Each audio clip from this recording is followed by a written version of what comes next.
Good evening. This is CTV News for Tuesday, February 5th. I'm Patricia Valone. And I'm Denise Douglas. So glad you could join us this evening.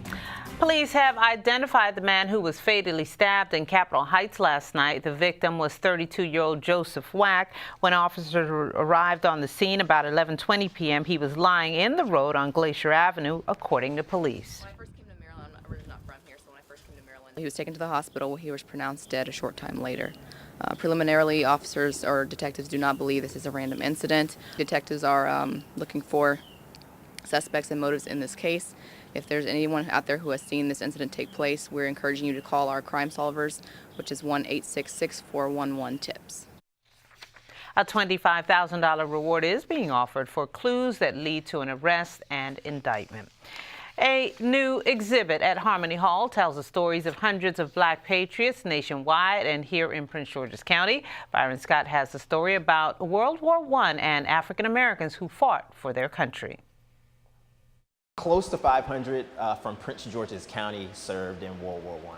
The exhibit is called We Return Fighting, World War I and the African American Experience. Currently on display at Harmony Hall Regional Center in Fort Washington, it tells the stories of those black soldiers before, during, and after the war. Over in this area, we talk about what life was like in Prince George's County at the beginning of the war, at the beginning of the 20th century. Dennis Doster is the curator.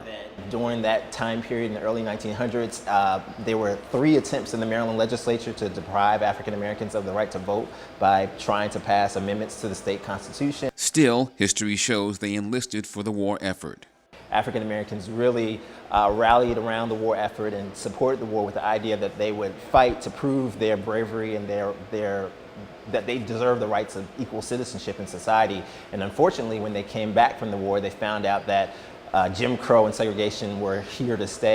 As Americans prepared for war with Germany. With a special focus on Prince George's County, Doster and his team assembled a wall of valor. It includes the names of every black county resident who served in the war. Names like John Edward Quandra of Upper Marlboro. A video screen puts a face to the name, as well as a story during and after the war. We've been working on this exhibit for a little bit over a year, doing research in local archives, doing online research, secondary sources. Another exhibit highlights veteran Omer Weems of Beltsville. 6 years after the war, he was shot and killed by police in Laurel in a case of mistaken identity. John Wesley Love of Oxon Hill was one of the few black officers to serve in World War I. He would return from battle and practice law. 3 Prince Georgians we identified who served as officers during World War I. We also talk about the 4 African Americans from Prince George's County who gave their lives during World War I. The men took special pride in the name the French gave them. Doster says it's important for all Americans to know about the contributions and sacrifices made by black soldiers like the Harlem Hellfighters. The most famous unit of African American soldiers, and they served 191 days, which is the longest of any unit of Americans during World War I. They received the Croix de Guerre from the French. They actually fight with the French. Doster says the exhibit, which is for all ages, will offer special programs aimed at kids. He says it's an important story and an American story. Even though this is just one war, it really is a part of a longer story of African American patriotism and African American commitment to the United States. Indeed, there is much to learn in this exhibit, and fortunately, plenty of time for you to check it out. We Return Fighting runs through March 9 at Harmony Hall in Fort Washington. Byron Scott, CTV News. Thank you for that, Byron. Again, the exhibit runs through March 9th at Harmony Hall. Like Byron says, the hours are Monday through Friday, 8:30 to 8 p.m., Saturdays 10 to 4, Sundays 10 to 2, and admission is free. Well, don't mask who you are. That's the philosophy of a local EMT and emergency dispatcher with autism. When Phil Martin is not working at his full-time job with American Medical Response in the district, he often volunteers with the Seat Pleasant Fire Department.